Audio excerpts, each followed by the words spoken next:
are you doing? Trust your day is going on smoothly. Alright. So quickly, I'm not supposed to be here. Let me start with saying that I'm not supposed to be here. I've already concluded in my heart that video content is going to be done once in every month, and if at all, it will be done. Because the stress that comes along with making video content, you have to prepare, you have to shoot, you have to edit, and everything. So right, so I'm here because it was impressed in my heart to come and talk about this topic. Yeah, the Lord has impressed it in my heart to talk about this topic because um it's an issue that is affecting many business owners. Just they have the idea to start up businesses, and they just start up and they just sell it at any price, and at the end of the month you realize that you're just making sales. You can't account for the money that comes in. You can't going out on your price strategy and everything. So we are going to be talking about how to price your product, as a business owner. What's the best way to price your product? How do you arrive at your selling price? How do you arrive at a selling price that your customers will be willing to buy? Pricing is a very tough decision that every entrepreneur makes. Every business owner comes to that point where they have to decide on what price will I give to this particular goods I'm selling, what price do I have to give to this particular product I'm selling. And the disadvantage is that overpricing your goods is going to affect your customers. It's going to affect your stay in the market because people will not want to buy from you. So overpricing will take you out of the market. You have to come to that point where you are not too high, you are not too low, where your goods is seen by everyone as something that is affordable, something that everyone can buy. Okay, so now let's go straight into how do you get your selling price for you. Okay, so the first thing you have to do is you have to add up all the costs. You have to add up all costs, and this includes your direct costs, your labor cost, and your indirect cost. Now, your direct costs are those costs that are directly related to your goods. For example, you want to bake a cake. All right, your direct cost for making a cake is your flour, your sugar. All right, direct costs are those costs that you can measure, those costs that you can see, that you can touch. Right, and while your labor costs are those costs that are involved in the labor of what you are producing. For example, salaries, wages, these are your labor costs. And then your indirect costs are, example of indirect costs is your electricity, your rent, and all these things must be factored in. You have to account for all these expenses when you want to give a price to your product. All right, so I know all these things sound so theoretical, so let's go straight into practicals. First on the screen I have an illustration of a producer.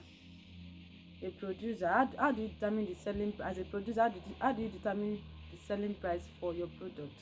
Like I said, you have to add up all your costs. The first cost here is your direct cost, which is the cost of raw materials, examples cake. So the cost of the flour, the sugar, everything that you used for the cake is 3,000 naira. Now let's go to the second category of cost, which is your labor cost. Peradventure you hired someone to work for you, to work with you on at producing your product. That's why you add salaries and wages. But if it's a solo product, if it's a solo work that you did, you shouldn't add these salaries and wages. I will tell you why later. And then you have to go to your direct cost.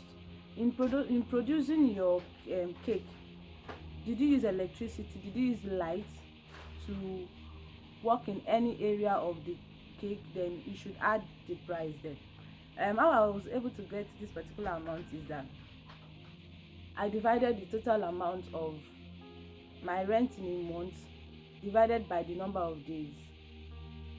Okay, so my rent in a month is 3,000. That's a random illustration. 3,000 divided by 31. All right, and then rent. Do you have a shop or you make your cake at home? If you have a shop, you have a physical shop that people can come to, then you should factor in your rent in the cost of your cake. And so your rent in a year divided by the number of days in a year, that's it. Let's say your rent is 150,000 divided by 365 days, you get. So your rent should be something that is permanent. If it's 500, it's 500 for the number of cases you'll be making. All right. And then your packaging, the things you use to package your products, you should also factor that in. And your transportation, the transportation you use to go and get your raw materials in the market, transportation you use for delivery, that is if the customer is not paying for your delivery, you have to factor that in. And everything amounted to 5,400. Now this is the cost of producing, this is the cost of your production. You have to now add up your profit margin. For me, I use 20%. You can go higher, you can go lower, but the thing is, when you want to fix the price of a product, check the prevailing market price so you don't overshoot. All right. So if it's 20%, I'm going for 20%. You can go for something lower, you can go for 15, you can go for 10%. But when you are going for 20%, remember to factor in the cost of time you used in making your cake, because you have to also factor in your time imputed in your production. So I use 20%. 20% of 5,400 gave me 1,018 naira. So adding everything here gave me 6,418. Now that is my selling price for my cake. All right, that is my selling price for my cake. Now let's go to the second illustration. Illustration is the illustration of a retailer. Perhaps you don't produce your product, you buy goods from far and near, from Lagos, from Jos. You sell shoes, you sell bags and the rest. So how do you determine the selling price of one bag? Perhaps you bought them in bulk. How do you determine the selling price of one bag? Alright, so it's still the same procedures. You have to factor in your direct cost, the cost involved directly in that product, which is the cost of the goods you bought. So for example, you said the cost of goods I bought is 50,000 naira cost of goods. Alright, so I made an order of 50,000 naira worth of shoes. Now I'm using shoes for an example. Now my labor cost, salaries. I am the owner of the business, and this is a small business we are talking about. I do not have workers yet, so my salaries was 0. I don't have workers, I don't have anybody I'm paying. So I don't have any labor cost for this particular order that I made. And then for indirect costs, if you do not have a physical shop, you are running an online business, the place for rent and electricity should not be included, because what happens is that the more your cost increases, the more your selling price increases. So if it's an online business you run, you should come to the selling price that will make and attract customers to you. So if it's an online business, you do not have a shop, there shouldn't be need for rent. There shouldn't be need for electricity, because it's an online business. So rent and electricity here is for people that have businesses that are physical, that people that have on-site businesses. And so the cost of packaging is very important. In fact, packaging should be one thing you should do as a small business owner. All right, package your goods in nice paper bags, brand your bags, such that when your customers see it, they'll know that yes, that they are being treated nicely. So your packaging, my packaging is 500 naira. Then the shipping fee, how much did I use to bring the goods from wherever I bought it from, and it's 3,000 naira. And then marketing. Okay, marketing here is optional for people that don't like doing advertisements, digital advertisement.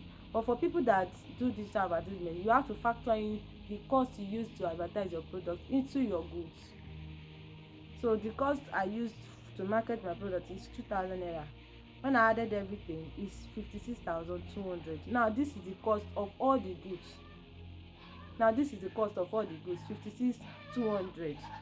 I paid 50,000 naira for the goods to the supplier, and then the other ones were factored into the different segments. So everything amounted to 56,200. Now I have to remove my profit margin. 20% of 56,200 will give me 11,240. Everything together is 67,040 naira. Now that is the selling price of the bulk of goods you bought, not for one shoe. Now how do you get the selling price for one shoe? Now how do you determine the selling price for one shoe? Selling price for one shoe is to divide your total selling price divided by the quantity you bought. Okay, so my selling price is 66,040 naira. Now I ordered for 20 shoes. Remember I said I bought the shoes in bulk, so it's 20. So 66,040 naira divided by 20 will give me the price for one shoe. So the price for one shoe here is 3,400 per shoe. Now like I said, the higher your cost, the higher your selling price. If someone that is doing an online business, you shouldn't factor in, by the time you remove electricity, your rent, your marketing, you reduce your marketing, you reduce your packaging, you should be getting to at least 3,000, something lower than that. So the higher your cost, the higher your selling price. That is why you see that in some businesses they sell their shoes higher than other people. It's not because the shoe is special, it's not because their shoe is special, it's because they are factored in the cost of their labor, their indirect cost, their direct cost. They are factored in everything, and then by the time they get to their selling price, the selling price is high. That is why you see discrepancies in prices in different brands. It's not that the goods are different, they are the same, but the cost is different. So you have to know this. And another question I want to answer is, what about if you want to run a discount? You want to run a discount, you know that your price will be lower. Your price will be lower than the normal price you sell. So how do you calculate the pricing for running a discount?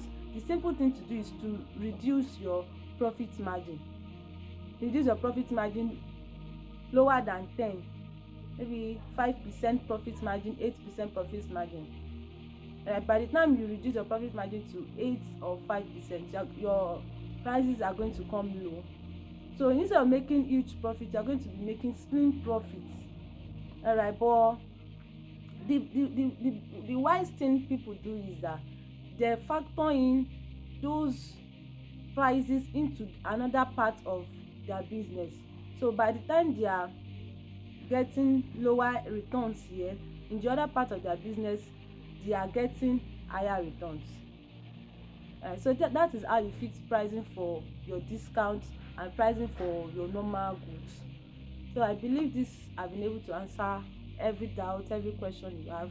Peradventure I was not able to answer some of the questions in your mind, you can always send a DM to my WhatsApp, to my Facebook, my social media handles are on the screen. You can always chat me up anytime, any day, and your questions will be answered.